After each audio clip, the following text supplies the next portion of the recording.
করে কিছু করছে। আমার মা মারা গেছে আজ 3 বছরের মতো।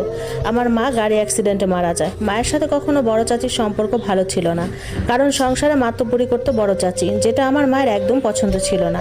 আমি বড় হওয়ার পর থেকেই দেখতাম প্রায়ই বাবা মায়ের সাথে ঝগড়া হতো চাচিকে নিয়ে। আর বাবা চাচির কাছে টাকা জমা রাখতেন। আমার বয়স যখন 15 বছর বয়স, তখন মা সংসার আলাদা করে ফেলেন। বড় চাচি আর আমরা একসাথে খেতাম, আমার দাদু সহ। দাদু খুব অসুস্থ ছিলেন। 5 বছর আলাদা খাওয়ার পর মা মারা গেলে আবার একসাথে হয়ে যাই। তখন বাবা ঠিকমতো বাজার করতেন না। দেখা যেত আমাদের ঘরে একটা মুরগি আনলে বড় চাচিদের জন্যও আনতেন, অথচ তারা কিছু আনলে আমাদের দিতেন না। ঘরের কোনো ডিসিশন নেওয়ার সময় বাবা বড় চাচির সাথে আলাপ করতেন। আমার মা যেন দু চোখে বিষ ছিল, কোনো কিছুই শেয়ার করতেন না।